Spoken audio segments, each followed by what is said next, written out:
It's time to start stacking like it's 2021.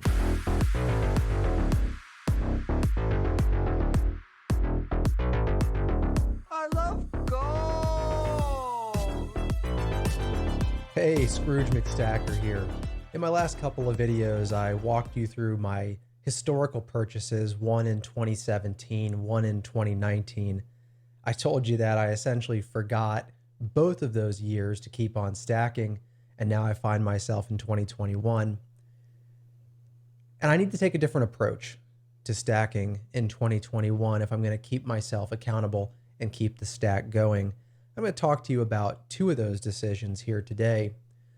The first part of that decision is to buy less volume, or at least spend less money on a given purchase. And so the first purchase that I made in 2021 was this 1 ounce American Gold Eagle. Now, it is gold, and that means it's not cheap. 1 ounce is not a cheap purchase, but it's less than 2 ounces. You see, previously I was spending enough on a single purchase that it would take me months before I could make another purchase, and by then I've forgotten. So now in 2021, I'm going to be purchasing something around 1 ounce, maybe every month. Something in that neighborhood. And in that way, I should be able to keep stacking on a regular enough basis and posting videos for you folks frequently enough that I keep it going. Now, volume and price is one thing, but then there's selection. I showed you in previous videos that I had purchased about 30 rounds of generic silver, like this generic Buffalo.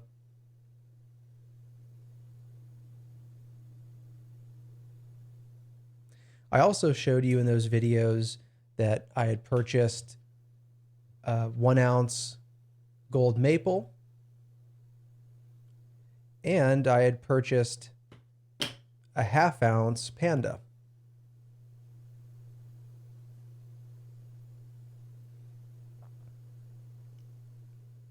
And this begs the question, if I'm going to purchase month after month, starting now in 2021, what's my philosophy here? What do I buy? What size? What metal? What type of coin? And one of the first decisions that I made is that I'm pretty much out of the silver game. Nothing wrong with silver.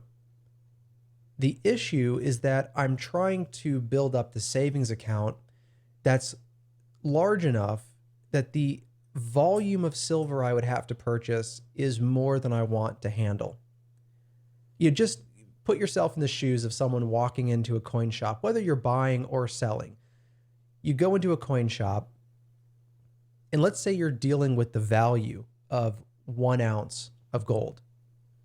Well, let's say I'm purchasing. I can purchase this 1 ounce gold coin, any 1 ounce gold coin. I can put it in my pocket and walk out of the coin shop. That's how small and easy it is. If you were watching me go into the coin shop, I wouldn't look any different coming out of the coin shop. And this is, for easy math, let's just call this $2,000. Well, think about the number of ounces of silver that you would have to purchase at $2,000. Think about the physical size and weight of $2,000 worth of silver. I mean, this here, we're looking at 10 ounces. That's, premiums are kind of crazy right now, but let's just call that $250 of silver. So we would need 8 times this amount of silver, if I did my math correctly. I think eight times this amount. So we're walking out with 8 of these tubes. Now we can fit that in our arms. It's not like we literally need to back up the truck, but you aren't putting that in your pocket. If you're wearing some cargo pants, maybe you can fit that in like 8 different pockets. But other than that, you're carrying out a bag or a briefcase or a bunch of these tubes in your arms. It just takes up so much more space to accumulate an equal value of silver. So I'm out of the silver game for now. Doesn't mean I'll never buy any more for any reason, but generally speaking, I'm out of silver. I'm focused on gold. But now, what kind of gold? Do you buy coins? Do you buy bars? Do you buy rounds? Well, I've checked in with some other YouTubers on this, and I want to give a lot of thanks to the 2 is 1 channel, which you can probably tell some of my setup here is me shamelessly stealing the setup over at 2 is 1. But I want to give thanks to 2 is 1 for kind of explaining some rationale behind purchasing gold coins. And a big part of it is when you go to sell your gold, what are you most likely going to be able to sell with the least amount of effort? And for me, as a US citizen, someone living in the US, the answer is clearly the American Gold Eagle and then the American Gold Buffalo, which I also have here.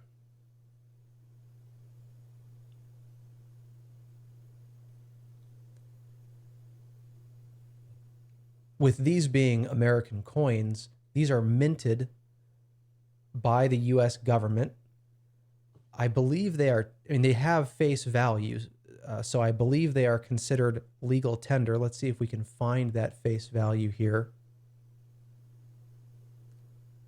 $50. Obviously, you'd never ever want to turn this in for $50. But given that it's minted in the US, through the US government, it has a face value. I believe it's considered legal tender. And this comes with at least a couple advantages. First of all, there are few organizations as powerful in the world as the IRS in the United States, which means there are some very terrible penalties associated with counterfeiting any kind of American currency, including gold. I say IRS. IRS is probably not the organization dealing with that, but the IRS is kind of the core of the tax collection system, which is really the primary basis for the value of the dollar in the US, if you stop and think about it. Now, globally, the US dollar is the reserve currency of the world, and that's where the value appears on the global stage. But the reason that the US dollar is so valuable here in the US is because you have to pay taxes in US dollars. And so the government has a very strong incentive to protect its money, to protect the dominance of US currency, and part of that is taking very seriously any counterfeiting of US currency. What I'm getting at is in the US, there's probably less of a chance of ending up with fake American gold coins than other forms of gold. Because anyone who's choosing to fake a gold coin, they are probably facing much more severe penalties if they try to fake either this gold eagle or gold buffalo versus a generic gold round or even something like a panda. Now, in China, counterfeiting a panda might carry much more severe penalties than counterfeiting American gold coins. So that's one reason to look at the American Gold Eagle and American Gold Buffalo where I am. But also there's the issue of liquidation. When I go to sell these, what's the most likely form of gold to be accepted or wanted or purchased by a local coin shop? Now let me differentiate here between gold and silver. I would still buy silver rounds if I was buying silver. And why is that? Well, it's because it goes back to the original point. You have to move so much silver to be worth any money that you can't get very picky about the kind of silver that you're buying. If a coin shop is going to purchase $10,000 of metal today, think about how much silver that is. You can only be, if you're trying to accumulate $10,000 of silver as a coin shop, you're limited to whoever comes into your shop. You can only be so picky about the kind of silver that you buy because you have to buy so much of it to reach that $10,000 number. But now let's look at gold. If you want to buy $10,000 of gold, that's about 5 coins. Well, it's pretty easy to be picky about 5 coins. So if you have people coming into your coin shop and you're only going to spend $10,000 today on gold, and you have a choice between a Panda, a Maple, or American coins, which do you think an American coin shop is going to choose? Well, again, going back and thanking 2is1 for his stories about his experience selling gold, it seems like American coin shops are much more likely to choose the American Gold Eagle and the American Gold Buffalo over non-American coins. And then after that, probably the Canadian Maples are next because Canada is just one border apart. And then somewhere down the line would be something like a Gold Panda. All of this is a way of saying that as I buy gold in 2021, my first choice is going to be the American Gold Eagle. So if one of these is available at reasonable premiums, this will be the coin that I buy. And however, if I buy a bunch of the same coins, so be it. The American Gold Buffalo is a close second. Again, if the Gold Eagle has premiums that are too high, but for some reason the premiums on the Buffalo are reasonable, then I'll go with the Buffalo. Now, odds are, if the premium on one of these is too high, then the premium on the other one is too high, in which case I will settle for Canadian Maples. This is kind of my pecking order so that whenever I need to sell these gold coins in the future, I have the best chance of selling them quickly at a reasonable price. And remember, the point here, at least for me, the point for me is to build a physical metal savings account.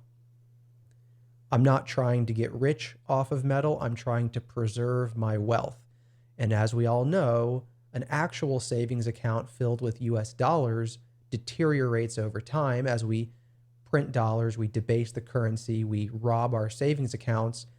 And ideally, over a period of decades, this physical metal savings account will roughly preserve its purchasing power. So that's how I'm looking at stacking in 2021.